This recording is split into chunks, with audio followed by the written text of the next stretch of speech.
I Had A Little Rooster, it's a sit-down song. All right. I figured that out one day. I'd be calling him. Call him! Wow! I was wondering what that feature was for. Now with all your a cappella songs, you want to remember to get the key. I think I just remembered that this one's the C. This is another chain song. This is a classic. There's a couple of different versions. We found a lot of these standard songs have so many versions out there, so it was fun to kind of pick through and either pick our favorite or adapt our version of things. So this one we adapted it. We say a cock-a-doodle-dude. It is a dude song. That's right. So this is a sing-along song. Like, of all the categories we have, the props are obvious. We have egg shaker songs, stick songs, and we have a whole category of sit-down songs that don't have props. There's two different categories, actually.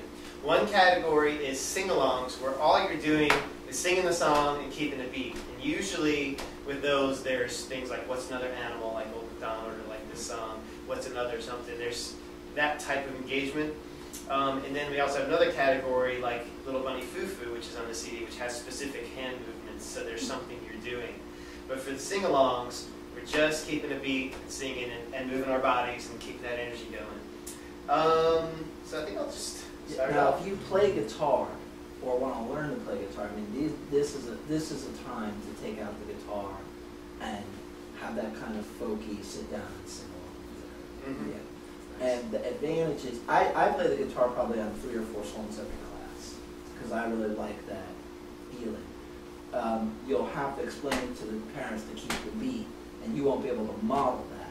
But I think that the having the guitar really makes up for it. And we hear a lot of comments from parents, from teachers who play an instrument. Mm-hmm. It's a very popular thing to do. And these folk songs are not that hard to learn. Mm-hmm. If you play a few rudimentary chords, you can play this.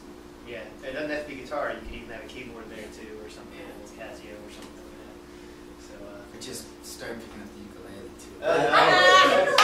Ukulele just started. Yeah, it's great. Yeah. Yeah. Mm. If you want a neat sound, play with the banjo uke. Okay. Yeah. They sound like a banjo, but they're little. They're tuned like a. You play them exactly like a uke. Mm-hmm. I love them. They were big in the Tilda circuit. All right, so we're going to sing a song called I Had A Little Rooster, and all I need you to do is keep a beat with me, so we're going to go like this.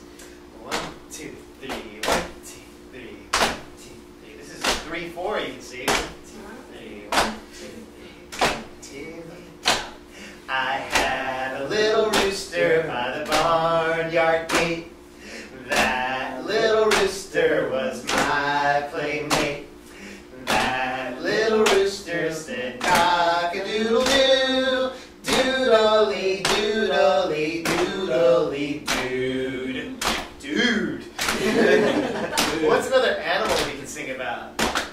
Pig. A pig. Awesome, Thomas. What's a pig say? Oink, Oink, oink. That's right. Here we go. I had a little pig by the barnyard gate. That little pig was my playmate. That little pig said oink, oink, oink. That little rooster said cock-a-doodle-doo, doodly, doodly, doodly, dude. Dude. What's another animal? Dudage. Dude. All right. Sheep. A sheep. Awesome. Sheep say. I had a little sheep by the barnyard gate. That little sheep was my playmate.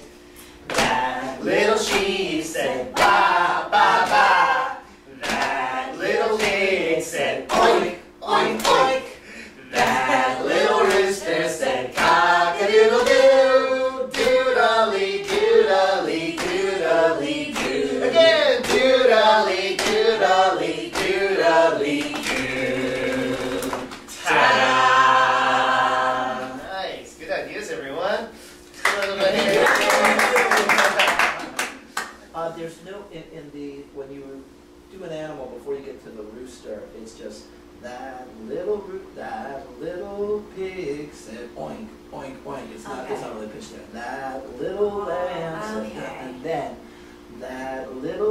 rooster said cock-a-doodle-doo. So that's the only melody. Yeah. Right. Although I like that, I almost wish we had done that. And then, oink, oink, oink. That's kind of nice, you It's know. kind of nice, but that's not how we have it on the CD. Right. We're not gonna go back and change it now. It's Don't bring that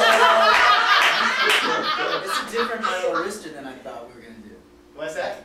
Yeah, we we changed it. We It's changed it. variation, right? Because the original one goes cock-a-doodle-doo, Oh, no, I mean, doodle-lee, totally doodle-lee, different. doodle-lee. Yeah. Totally different song. Yeah. Oh, it's a totally different song. From when I was- Oh, I see what you're saying. There's also a Had A Little Rooster, and my rooster pleased me. I fed my My little rooster rooster over there on on the that tree, chestnut yeah. tree. There's all kinds of trees. Yeah, Yeah. it's all different. Rooster said cock-a-doodle-doo, and then when it went really Then quick. doodle-lee, doodle-lee, doodle-lee, doo. This is where we'll change classics. Now, when we do that, it is painstaking. Like, we don't take it lightly. We'll because we don't like to change the classics. But what we'll do is we'll try and change it so it's still true to the spirit of the song, but we will remove sometimes what we think is maybe excessive Sure. high notes. And actually, I would kind of like ours better. And Yeah. it's easier to sing. And Yeah. Yeah. the other song, I didn't enjoy singing it so much. I used to find it a bit stressful to hit that high note. Yeah, we're trying to figure, because then if we wanted to be able to hit that high note, we would have had the rest of it from really low key, and it would have been uncomfortable. So we just went with that, and Dude was a happy accident. You'll hear it. You'll love the version. Do you want to play it? It would be okay. You'll hear it. You'll hear it. It's got a little girl on there, and she's Yeah, going, she's Dude. cute. That's cute. It's cute. Oh. All right, any questions there? That would be a good one to do melody patterns from. Right. Yes, and I have a list. At every syllabus I give you, I suggest 2 songs per every set list to do rhythm or tonal patterns after. With the set list you're given, the syllabuses, you can follow them or you can depart from them. They're just suggestions. Some people feel more comfortable just following to the letter of what I prescribe, and some people are just, just kind of like to do it. I personally tend to generally follow it, but I'll often switch up the order of songs. Like if I feel like people don't want to stand up right now, I'll skip ahead to them, sit down, or vice versa. Or if I feel like everybody's getting a little bit talky or losing their attention, I'll choose kind of a surefire winner instead of what was next, which might be a little more, so you can kind of, you'll pick up those little tricks that you can kind of play with the syllabus a little bit. And I kind of just do whatever I want. Yeah. But we want all the types of teachers here, and that's why it works really well with Mike and I, is that we're just very different types of teachers in some respects, and in other ways very consistent, but everyone is welcome. Like you want to follow the script, you want to follow it completely, do so. You want to change it a little bit, do so. You want to just see it as a general suggestion, do so. It's up to you. We're very much teacher oriented. I recommend when you start out, especially if you're new to it, that you follow it for a while, maybe a few weeks, maybe a whole session or 2, before you start understanding the flow and what feels right. Because I try to schedule it so that you have a variety of activities, a certain amount of getting up and down, and not like 10 stand-up songs in one, things like that. So I put a lot of thought into them, so there's reasons why they're that way, but at the same time, if you're more experienced or if you just want to go for it, have fun.